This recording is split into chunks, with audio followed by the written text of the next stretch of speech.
All right. Welcome back, everybody, to the Blue Ox Running Podcast. We are on episode number 18. We are in May, also known as No Mow May in the state of Wisconsin. Alicia, but we're not going to talk about mowing our lawn, are we? Or maybe we could. No. Okay.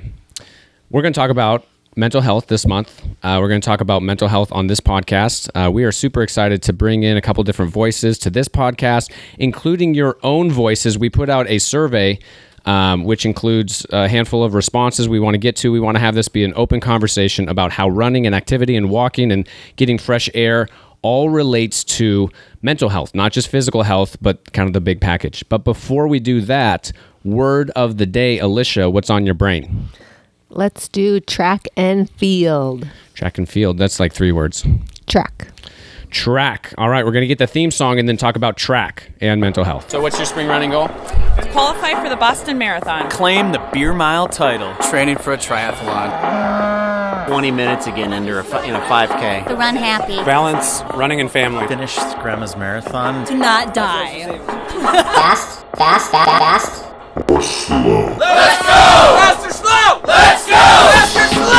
Let's go!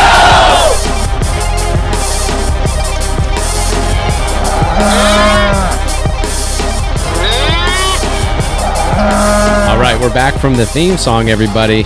Alicia, you said your word of the day is track. I think I know where you're going with this. It's May, it's track season, but what were you going to say about track?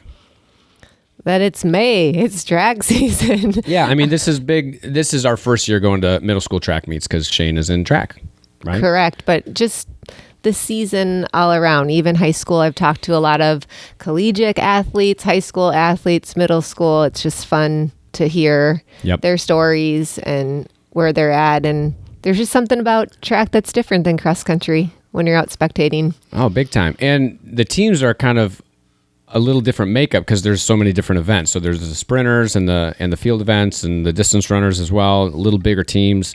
To me, it feels like, I mean, this week has been really nice with weather. Last time we recorded, I think it was literally snow on the ground. Mm-hmm. Like, I feel like the spring we're in spring right now, which is going to last about 10 days, and then it's going to feel like summer. Like, the year is flying by.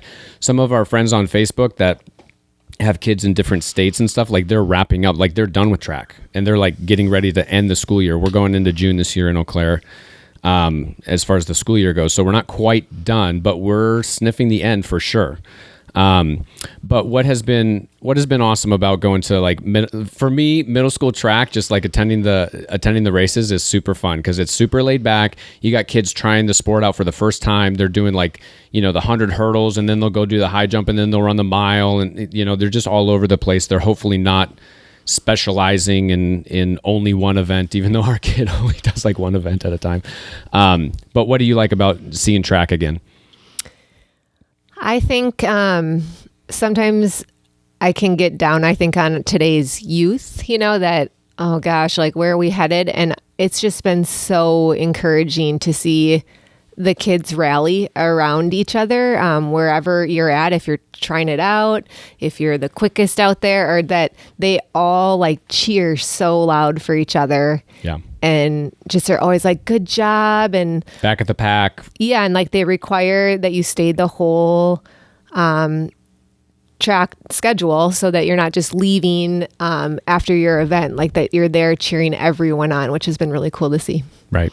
Yeah, and I say that about, like, our oldest, not to get too far into just one athlete, but our oldest is running the mile, and he, like, doesn't like how that's the longest distance. He likes the longer distances. He likes cross country more, but we're trying to teach him, like, track serves a purpose. Like, it could get your speed better for cross country, and then cross country is more endurance, and that can help for track. Like, they feed off one another. Then he does mountain biking. He did basketball in the winter. Like, they're all kind of, like, feeding off one another. It's good to just kind of be involved and be around, rather than, thinking that you're, like, a mile specialist and you only run the mile. So he's pushing his comfort level. He's running the 800 today, and then we'll release this podcast later. So anyway, we're super excited to be around the track, be around the middle schoolers. Eventually, I've been seeing the high school. I think the regional meets are this week. It might be regional and sectionals pretty soon. And then before you know it, we're going to be full on into summer. So with that, we wanted to acknowledge May is a pretty special month for us. We have a lot of business that comes through for March and April, especially. Eau Claire Marathon was in the last part of April this year, so that was a really big event that we like hosting here. We don't host it. We don't do the race, but we're around the race. We had a good sale going on. We really haven't talked on the podcast about that whole season yet. April was pretty nuts for us. Before we get into May, what happened in April? Just high level. Yeah, you ran rim to rim to rim. I was lost and almost dead in the Grand Canyon, all alone on a trail, and then I wasn't lost, by the way. I'm over exaggerating, but I was running alone, and then Alicia was running with how many people? I don't even know, 30,000. Yeah, I don't know. So Alicia ran the Boston Marathon. So within a week, I think 8 days in April, there was kind of this contrasting field. I mean, I was in the Grand Canyon alone, and then flew back and got the kids ready, and we all went out to Boston and experienced the Boston Marathon together. There's going to be more on that, by the way. We're putting together a little video with Saucony and with Nathan. They're helping us out with kind of a spring video for how special this year has been for us. We both turned 40, and we have a teenager, and time is moving fast. That is for sure. So more on that to come, but right now we're going to talk about May, Mental Health Awareness Month. We're going to bring in some voices from the herd after the quick little break. Thanks for listening to the Blue Ox Running Podcast. Did you know that we have a mobile app? Of course you did. Or maybe you didn't. Either way, you should absolutely go to your mobile device's app store, search for Blue Ox Running, download the app, and sign in. It's the only app that helps you shop online with us, see our group running routes, check into our events, manage how many loyalty points you've earned towards your next gift card, and get our latest updates and podcasts. You'll even have access to checking into virtual-only events through the QR code reader to earn more points and discounts.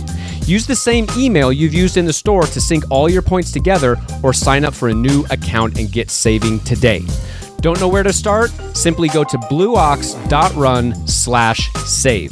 blueox.run/save will get you to the right place for the Blue Ox Running mobile app. All right, let's talk a little bit about the non-physical part of running. Running is mental and physical, and we usually talk about the training and the mental part and how long your long run is, and maybe what pace your marathon or your 5K or your training is going to be, or how many miles a week you're doing. But we want to take the rest of this episode really to talk about the mental training, the mental piece of not even just running, moving, getting outside, exercising, walking, being outdoors. That's kind of the main theme that we're going to concentrate on. And so obviously we're not going to cover all of mental health. Like, mental health is a huge conversation that needs to be had. We're going to look at it through one angle called movement, human movement, and how it relates to mental health. Alicia, give me a little background. Most people might know if they've been listening to the podcast or been around the store. Give me a little background about how you entered the sport of running, and then how you kind of view your mental health in a totally different phase of life now through the sport of running. Ooh. That's a double question. That's a 2 for 1. Yeah. I'll start with background. I entered running actually as a very little tyke due to my brothers that are older than me already in the sport. Carried out through A competitive background. Yes. Yeah, so yes. you weren't introduced. A lot of people come into the sport from a different background, from playing other sports, and then they come in later in life. But you've been running for a long time. Yeah, since sixth grade, I was already starting to run with the high school team in the summer. Right. My experience is similar. We both came in through middle school, high school, cross country, track, competitive background, kind of kept the competitive mojo flowing. But how much of your running, like if you just look at a piece of a pie, like if you just think about a pie, what percentage of the pie now is really focused on competition, PR, what workouts you're doing, as opposed to more lifestyle and keeping your mental sanity and getting out and moving in a busy life?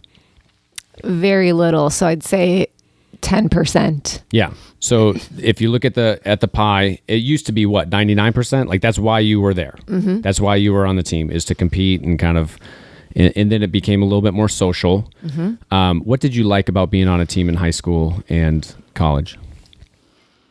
It's the same thing I enjoy about it now, like being able to talk through things with people, because you have just like extended time with these people. And I see it even more now that I have kids, that it's like uninterrupted time to talk through things. Yeah, I was thinking about even being on a competitive team, like that team aspect is still there. You know, like our whole introduction to college was coming 2 weeks early with the cross country team. And you're literally like living with, at practice, hours on end with these new teammates, these new friends that have, you know, in some ways become, some of them are, we're still friends with, believe it or not, we can keep friends for a long time. But, you know, these are guys that I've spent hundreds of hours running with. You know, and when it comes to the social part, being able to talk through things, being able to goof around, that is the team building part that all of a sudden you get out of college and it literally feels like the rug has been swept away from you. You're just like on your own. There's no more team time. That's something you did for 2 to 3 hours every day, and it's just gone. Yeah, I was going to say too, they like help push you as well. Right. And on the competitive side of like, you have people to do workouts with, and just even them pushing you along with their voices, being like, you can do this, you know, you got this. That all goes away. Oh, it's just like totally gone. And so some people will keep that up. Some people will keep the competitive drive up. I really enjoy training all by myself, and I kind of kept the competitive juices going. Some people just don't want to anymore. They don't want to do as much if they're not going to be with people. It's just a personal choice. But then I noticed how much of that mental kind of like that piece that just kind of keeps my whole day and my whole week almost like together. I didn't really realize that running was a part of that until I had to take away, like my running went away for a while. Mm-hmm. Like I didn't know that running was just this daily thing that kind of included not only my mental health, but like my physical, like brain function and my ability to focus and the ability to even like speak well, like to be calm and have my heart rate be lower and my anxieties can kind of be in check. I didn't realize all that was happening year after year after year until, you know, I was either injured or a phase of life. I was running a lot less, and all of a sudden, like 3 days go by and I don't run, and I feel like on edge, like I can't even like read a book because I can't focus. I can't even like check my email for more than 3 minutes or 13 minutes. So anyway, now that we've gone through different phases and running has meant different things through different years, how do you picture it now? Like, what is running to you if you could sum it up in 5 words? That was a. I got it. Sorry. That was a loaded question. Yeah. Maybe to enjoy the process of it all. Oh, enjoy the process. Mm-hmm. That's something we talk about a lot, is like process as opposed to goals. Like goals aren't bad, but like having the process form us a little bit more than if the goal was a pass or fail. Alex, we have both Alexes in the house, by the way. Woohoo! We have Alex and Alex. If you ever call into the store, chances are you're going to talk to an Alex, and I don't know which one it's going to be, but we have 2 managers. You guys already know this who have been around the store. We have 2 managers. They're both named Alex. They are both on the podcast with us today. Something that we've talked about quite a bit is process and goals, and kind of they're not in opposition with one another, but how do you view and how do you approach your process and your goals with mental health and running? Yeah, we should both take team this and give our takes, because I it's funny when you bring up like early years of running. You know, I ran in high school, and I remember thinking how much anxiety racing induced in me. How I would get just mentally exhausted before the race ever even started. And that was just a lot of kind of latent, you know, kind of mental work that I didn't really know at that age how to process really what I was kind of doing. Didn't really understand how to calm myself down and be in the moment. And, you know, bringing up kind of enjoying the process, that was kind of a big sort of breakthrough moment of hey, if I'm not enjoying what I'm doing, then something's kind of amiss here. Like, you know, I'm not this elite runner. I'm not putting myself through all this work to, you know, shatter records or anything. It's for me. And if I'm not enjoying what it is I'm doing, then I gotta maybe take a step back and dial that in. And now running has become this thing that really helps process that anxiety when it's there, and just a kind of a constant reminder of how often we get to start again. You know, kind of, you might enter a run with all this baggage and all this stuff on your mind, but then you look around and you see life happening all around you, and you're like, oh my gosh, this is always happening, and it's always this opportunity to begin again. And I just, that's where I think I get the most benefit from running and applying it to my life now. Yeah, being able to hit the reset button. You said begin again a couple times. Yeah, that's literally this kind of perpetual new beginnings is how I start to see running, is like every step you're taking is this kind of new beginning. And, you know, I think the mind tends to dwell on the past or fixate on what might happen in the future. But if you really can turn your process, whether it's running or walking or biking or just movement in general, if you can turn that into a bit of your own kind of, you know, me time to really focus in on what's happening in the moment, the blood pumping in your veins, the air in your lungs, you know, your mind starts to kind of quiet, and things are a lot more simple, and all that anxiety kind of can drift away, which is really a big part of certainly why I run. Yeah.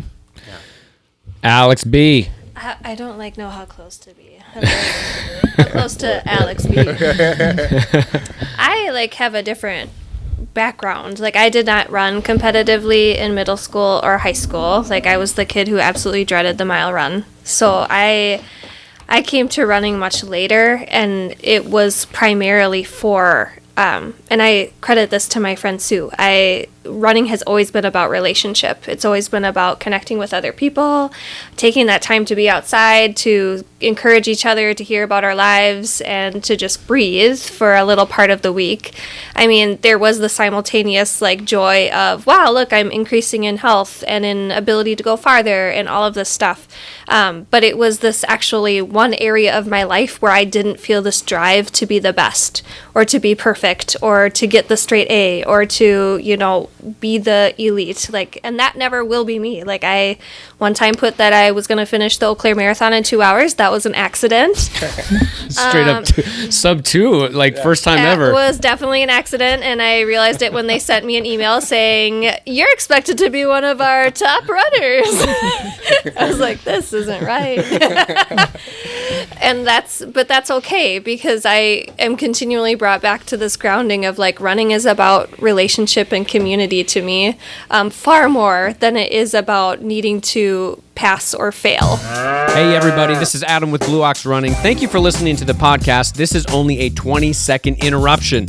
Reminding you, shop.blueoxrunning.com is our online store. We do prefer you come down to our store, downtown Eau Claire, especially for new fittings with footwear, apparel, and gear. But if you can't make it in, or you know what you need, we have your size online. Check it out, shop.blueoxrunning.com. We have all of our in-store inventory on there and more. Shop.blueoxrunning.com, shop.blueoxrunning.com. Just to kind of tie off the process part, I feel like I didn't really see clearly what the cake and what the icing was until I had the whole thing taken away from me.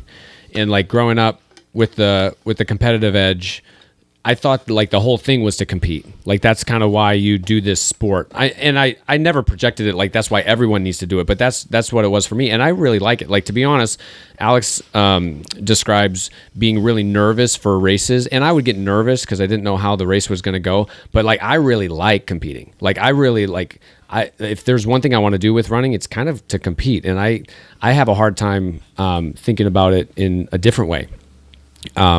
So when I had it taken away from me through an injury, I realized pretty quickly, like, the cake was actually just getting out there, was literally like having a daily structure of movement and having fresh air and like some even some stimulation outside of the home and outside of these walls, and like being able to see far landscapes and like going down a trail. Like, that is the cake. The icing on the cake is like what shape we're in, what pace we're doing our mile intervals, that's all kind of icing on the cake. Like, that's dessert. Like, we can actually take or leave that.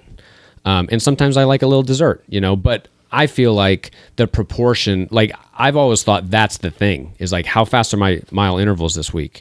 How fast are, where am I at in my training? What week is this building into what long run? And I'm not going to lie, like, I really enjoy that. Like, when I was more fit and in it, like, you could definitely overdo it, but there is a population that like really enjoys that process, the competitive process. It's not kind of like one or the other. But I did get a little wake up call when it was all taken away. What I really wanted back was like some of that stability in my day, just like movement. And then I had to swim and I hated it. And then I had to get on the bike and I kind of liked it. And then it's just like, but I got a little bit of fresh air and a little bit of movement through other cross training. And I realized, like running is that for a lot of people. Yeah, I think for someone that did come, 3 of the 4 of us came from the competitive side of it. I was so wrapped up into the performance of it because that's all I knew, and I had success in it. So it was like became this like who I am. Like, if I'm not succeeding at running, like, who am I without running? And so for me, when we had kids, it was like super healthy for me to take a break from the competitive side of it and just see who I am and without running. And like, I will say, like, most days, like, I enjoy walking my dog just as much as a run, and like, still, yes, forward movement, but it took me a long time to like take a break from it to see like unhealthy patterns with it as well. Yeah. If that makes sense. It makes a lot of sense. I feel like I'm still struggling at detaching the competitive side from my identity. And identity is something we could talk about for a long, long time. But like even coming back to Eau Claire, I had a whole racing career before Eau Claire in which I ran a lot faster than when I'm in Eau Claire. And then even, running and winning the marathon here a couple of years, like, there's still part of me that like, that's how people either first know about the store or know about me. Like, we came back to Eau Claire to open the running store. So this activity is how a lot of people know us. And that's not a bad thing at all. Like, that's not in and of itself a bad thing, but there is like, now that my life has changed a little bit and running has taken a back seat, and I still run and I still like to compete. I still like to get out there, but it is hard. It's almost like a first impression for a lot of our relationships coming back to Eau Claire. People will ask about the store. People ask about what event I'm doing next. People will ask about, if that's a good time for me. And I am thrilled to talk about running all day long. I love it. It's kind of why we moved back here. But sometimes it is a little, it's kind of like all that people see in me. There's more to us than running. Yes, quite a bit. One thing I wanted to touch on is our herd. We put out a survey, or it's basically just a little forum for people to respond and chime in on the conversation. Someone that I really related to in how they talked about having a clear mind and being sober-minded on the run was Tom. So Tom came in on the forum and said, running has given me the uninterrupted time to just think over a thought, problem, potential decision that has been on my mind. While running, I can just think, and typically for me, by the time my run is over, I have reached a decision. And for me, I'm usually running in the morning, sometimes it's in the afternoon, but like, it's that uninterrupted, I don't have any email or any other person probably in front of my face where I can just focus. It's like really sober-minded. I feel like the blood is pumping. I'm able to think clearly. Even in my own living room while reading a book, I can get distracted easier than if I'm on my run. So I don't know if that's true others, but like, how do you guys view focusing and thinking through things either before, during, or after your run? Yeah, I mean, I feel like running is one of the best platforms. Running movement, again, I kind of use that term sort of loosely, but to process anything, you know, I really, I think that, you know, you can kind of, we were talking a little earlier before we started recording about just the kind of the edge that you can walk between healthy and unhealthy, right? Like, you know, if it becomes this kind of thing that we're using to sort of fill a void in ourselves, how it can kind of quickly turn to this kind of addictive kind of thing that we think that we need. But if you can really, like you said, you know, approach a run or approach an activity with a nice like blank slate, and that's kind of what running gives you, right? Is it's you know, you have all this kind of mind stuff throughout the day. But when you can just, you know, hone in, focus on you know, breathing and moving, I feel like a lot of the distractions kind of fade away, and you can really focus in on a thought or you know, something that you're processing, and come up with creative solutions that you just never would have occurred to you just in the day to day. I think what you're hitting on a little bit is mindfulness. Like and that's a whole topic in and of itself outside of the running community. But the point of mindfulness is being present in the moment. And so many of us struggle to do that. We have phones, we have TVs, we have all of these ways of trying to be omnipresent and like be everywhere at once and with everyone at once. But with running, you're doing this simple motion of one foot in front of the other at a time. And like at some point, you do need to focus on that a little bit, or you're going to fall into the river or run into a sign. Just like praying with my eyes closed, being mindful, right into the drink. So, but like, because you have to focus on one foot in front of the other, one step at a time, you have to let go of some of those other things, and you have to be a little more present in the moment, which I think ultimately is beneficial in all of those other areas. You know, whatever you bring to the run, sometimes those things melt away a little bit in their urgency because you've been able to be present and see them in a better perspective. Totally. I promise this relates. Yesterday I was cleaning out the garage, and I was like taking all this stuff off the walls and trying to see if we're going to do new shelving, and our electric drill battery died, and then the other one died because I used the leaf blower too much, and then I had to, God forbid, go over to the wall and unscrew a couple screws with a manual screwdriver. And it literally, like, I promise this relates, it didn't even cross my mind to do that. Like, I was kind of like, well, I'll wait for the battery to charge up. And I feel like just being helped, like, and being engaged, almost like the electric drill was like this little allegory to just always outsourcing our help and being plugged in somewhere. And like, honestly, it took me obviously longer. It took me 30 full seconds to like unscrew the screw. And I just sat watching the screw. It was like the most simple motion ever. And I was like, this is actually how most of humanity has used tools up until, you know, the last 1% of human history or whatever it is.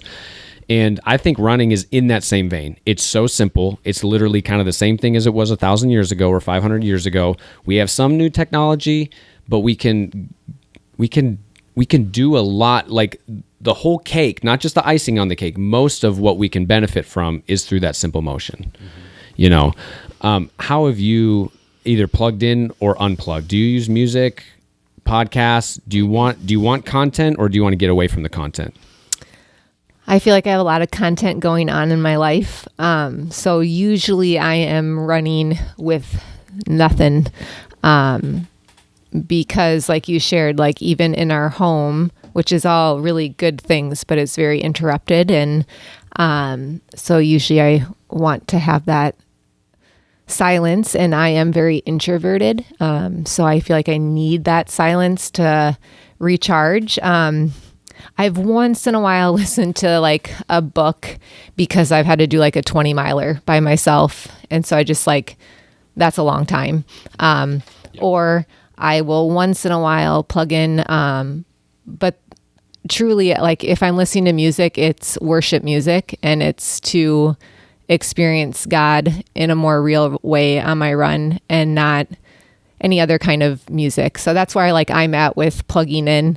It's pretty simplistic because I don't want all that noise. Yeah. Cool. I'm going to read another response from the herd here. This is Annie. She gave kind of a quick and simple but really good response that says, people often ask how to help someone with a mental health condition. Sometimes it's as simple as a walk or a run with a friend. I feel more relaxed and at peace after a run. Running with others and being out in nature helps me feel more connected. So sometimes I feel like we approach this topic like, well, now we have to have all the answers and it's this big mental health topic, but honestly, the daily practices, the 20 minutes that's going to be different in your day, starting with 10 minutes a day, that could actually change kind of the trajectory. It's not going to change everyone's depression and everyone's anxiety all at once overnight, but the small daily consistent practices, I think, is kind of where it's at. Or inviting someone just on a run. I have met so many people, and I'm always shocked how much people are willing to share when they're out on a run in their thoughts. And you find out we're more similar than different, and we all are struggling through different things. But it's a space to talk, hopefully a safe space that I've really processed through some hard things with people on runs. And I feel like it's a little different than sitting down at the coffee shop face to face and you kind of have this elephant in the room, or maybe there's something hard that someone is sharing about, and you're running side by side. Maybe this is a difference on guys and girls. Maybe I'm totally off on that, but guys might not process together one-on-one across the coffee table together as much as they would going for a 90-minute run or a 30-minute run. Face to face is different than side by side, and the blood is pumping, the endorphins are moving, the brain is actually engaged in a different way than it would be meeting up with someone else in a different environment. Some of it's just environmental, being outside, fresh air will actually open kind of doorways that might not be there. I think I joke about this, and I think it's other people do as well. I run mainly with one other person, but we invite others along, but we often joke that it is our therapy. Yeah. Just because we kind of talk through everything together, and it's we've talked about a way to process through big or little. It could be simple as something going on with a kid in school, or something way more heavy than that. Right. What about you guys? Do you enjoy running alone or with people? Or maybe both. What would you prefer if you're going to process something? Both. Yeah, I certainly think that challenging myself, because I've said it on the podcast before, that I default to being a solitary runner for sure. It's just kind of works a little easier with my schedule. It takes a little less coordinating, but man, every time I run with someone, there is something new gained, and that was actually a big goal that I kind of set when I started running again a few years ago, consistently. It was I want to make community and group running a priority and a staple in my running practice. And whether it's Thursday nights here, and even just being around those people, often I'm at the store, so I'm not actually doing those runs, but kind of being in the presence of people that are running together, even that is a huge benefit. And then, I get out Wednesday mornings. It is such a boost, and such a way of kind of getting out of your own head, even if you are needing to process stuff. Because it allows new perspectives.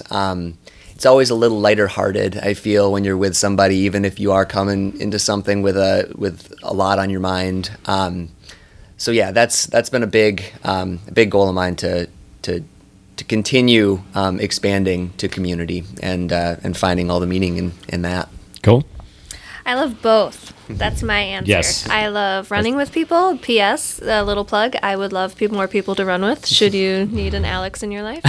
But we could rent out Alex's to run with at the store. Someone please run with me and be my friend. That's. Anyway. But I like connecting with people. I like talking. I also think it takes me out of my own head when I can be present in a relationship and not just self-focused. On the flip side, I also like running alone. I mean, when I was marathon training for this last one, I was running a 20-miler and listening to Lord of the Rings on audiobook, and I was like, this is the coolest I think I've ever been.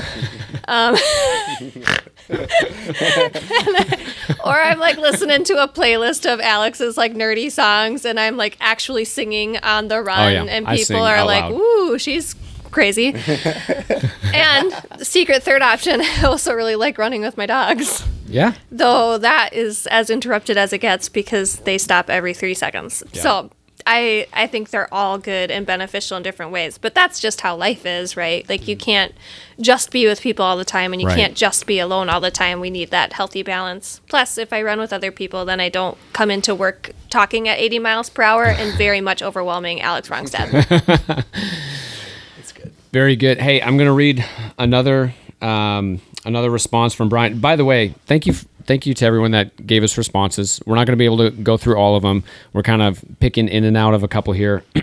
But let's keep the conversation going as we get into group run and just having that positive mental health awareness as we get in and out of May here. Brian said, I have ADHD and was only recently diagnosed in my mid-40s. So for the last 20 years as a runner, I have found that running is not only key for me to feel physically well, but provides mental clarity, focus, and extremely rare, which is extremely rare for me without medication. Some of the best creative thinking for work or problem solving has come while on runs. So I can actually identify with that. I'm like, in my 40s now. A lot of the creativity or like my, a lot of the stuff that we have in the store here, whether it's sayings or plans for group runs or events that we're going to put on, I kind of workshop them while I'm running, because just behind a computer with a piece of paper, I hit these dead ends for sure. So being an entrepreneur, owning a business, trying to do different things with the website, with the race team, with the run club, with all this stuff, like a lot of times I just need to go for a run and actually think about the thing rather than get distracted. The other thing that I was thinking about kind of closing up with here is not just like the therapy part of mental awareness, but like mental toughness. Like running is a mental endeavor. Like when it comes to competing or going for that run that you've never gone 15 miles before, but your training plan says we're going 15 miles today and you've only gone 12. The marathon, a lot of people's first marathon is the longest they've ever run. What is one of your main kind of like ingredients or main ways that you bolster your mental toughness, whether it's a mantra or, a lot of people will, what's the term? They'll kind of like envision what's going to happen in their mind. They'll kind of like role play almost, like daydream about it. What do you guys use for getting through the hard mental barriers? I can go first on that. I do some real weird things. I'm going to be... Hey everybody, thanks for listening to the podcast. This is Adam with Blue Ox Running asking a quick question. Have you ever wanted to up your game and level up your running?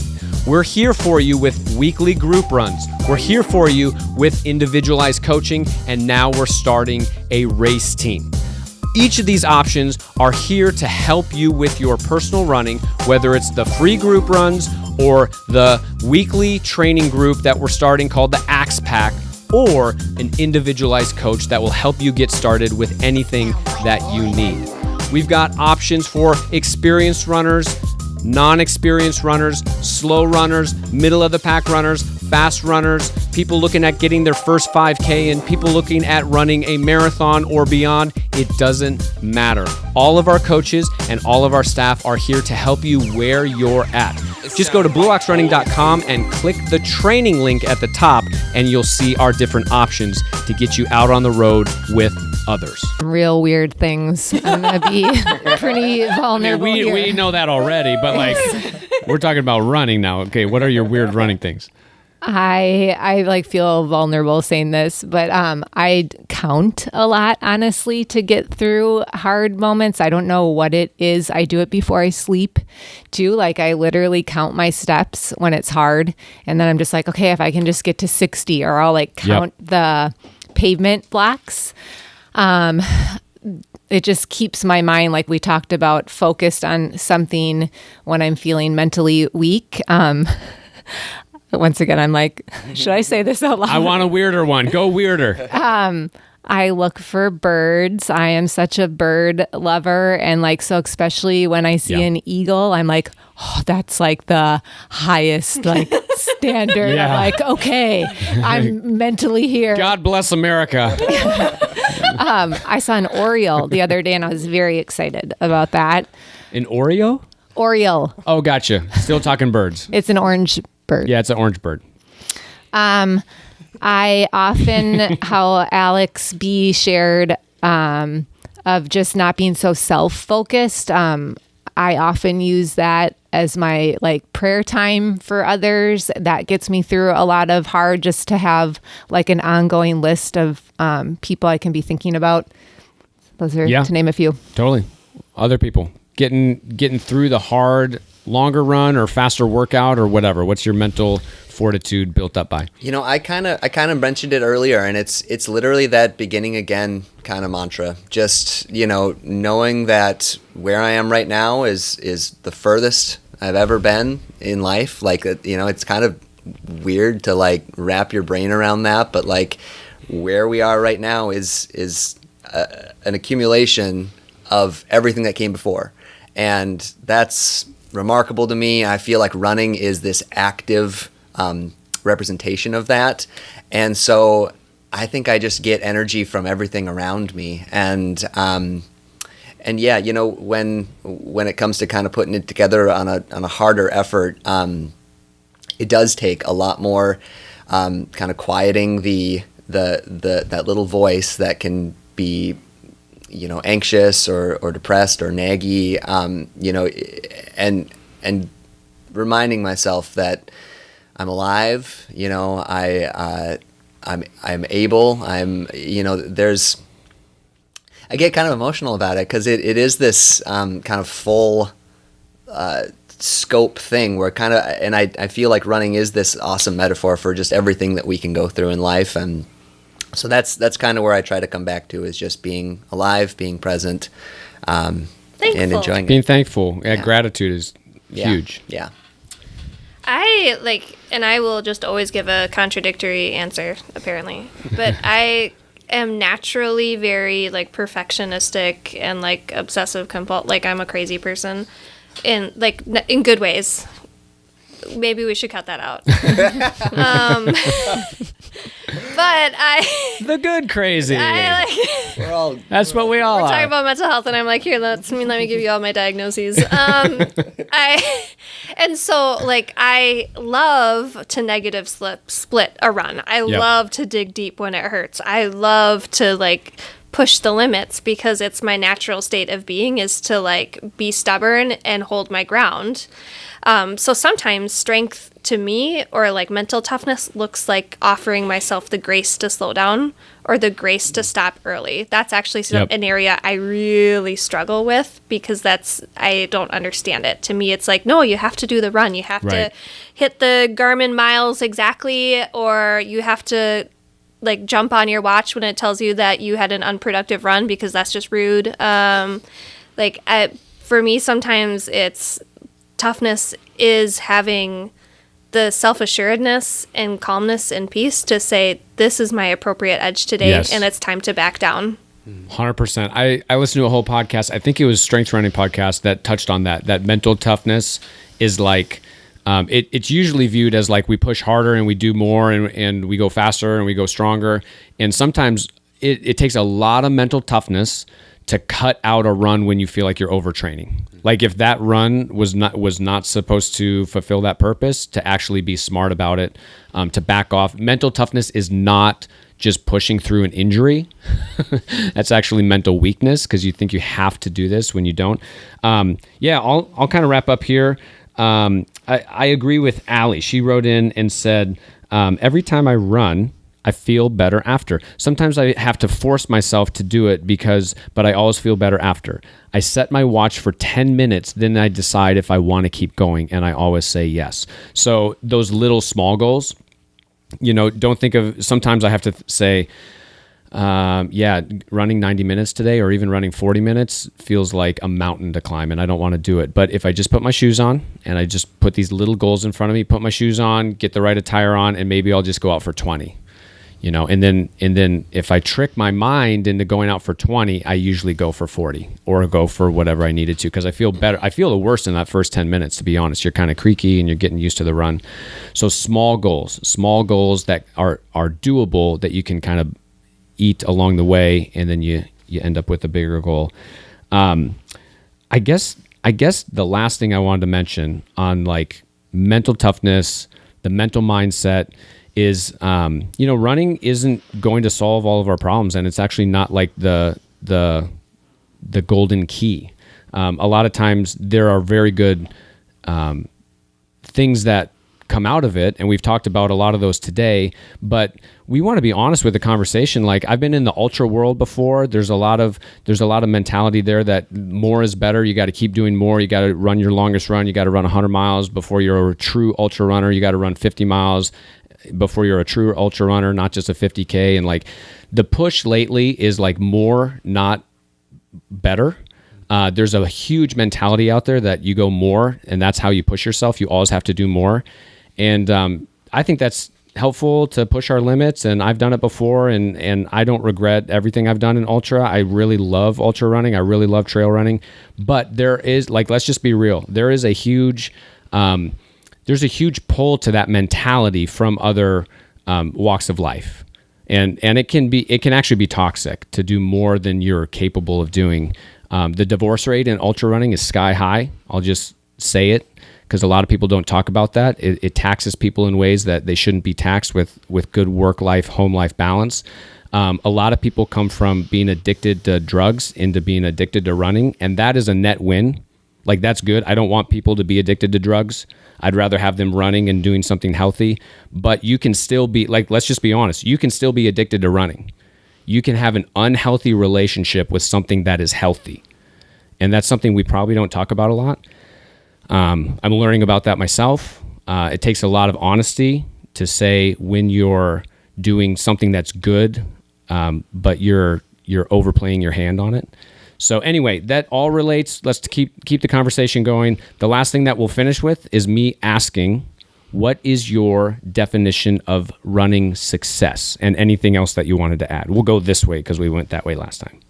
I'm not going to answer your question. Yes! No, you have to answer it before we leave. I will, and then I'll be last. But yes. Tiny little healthcare plug is like, we all have mental health struggles. That's just a reality. And just like you said, running is not a fix or a cure. Right. So like, if you're struggling, please know that like, you are not alone. Please find someone trusted that you can speak with.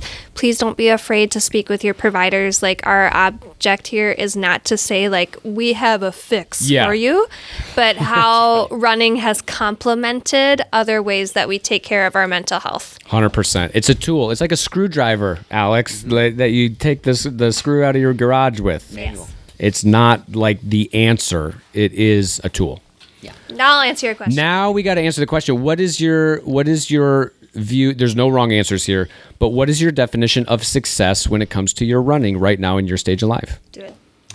Alex Wrongstead.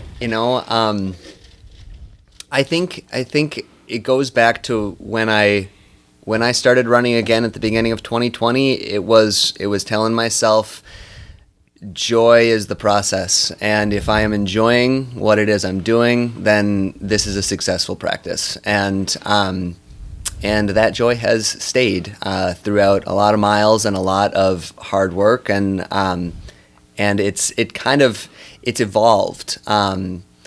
Through running with more people, through kind of getting through my own, introverted mindset to put myself in situations that are new and can be a little uncomfortable at times, but then they always wind up being something that I get a lot of benefit from on so many levels. So yeah, success in running to me is enjoying it. Totally. Mine is super similar. Just like, it should be fun. So, and not saying that we don't push through things, right? Like we were just talking about, but to be able to shift, like run with my kids one day, or if it doesn't feel fun that day, maybe I walk my little dipper instead. So just not being so rigid in the process, especially when you're training for something. Yes. Yep. Rigidity and flexibility are big. For me, it's for me right now in my stage, it's to continue to enjoy running. That's the really cliche answer, but to also spread it and share it. And I find if I'm like really wrapped up in my own training, I become less able to share it and less able to kind of spread the love that I've really experienced. And I like have a love affair with running. It's like I really, really enjoy getting out there by myself and with other people. It is something that's brought me my best friend, my wife. Our kids are involved in it now, which they completely don't have to be, but there's like this community aspect to it. I love sharing it right now.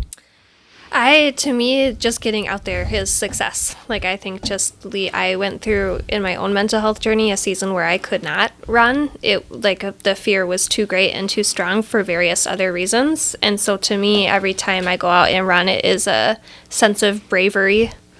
And so the success is just to not let what's in my mind prevent me from engaging in something I love. Love it. Well, that's going to be it. I know this was a little bit of a longer episode, kind of a big topic that's a little bit vague, but we try to keep it through the lens of movement, running, community, and something that's enjoyable. So if you're listening to this, thank you for doing so. Spread the podcast, spread the love, and on the count of 3, we're going to get ourselves out on 3. 1, 2. I think we're done. 1, 2, 3. Faster, slow. Let's go. Fast. Let's go! Faster, slow! Let's go! Faster, slow!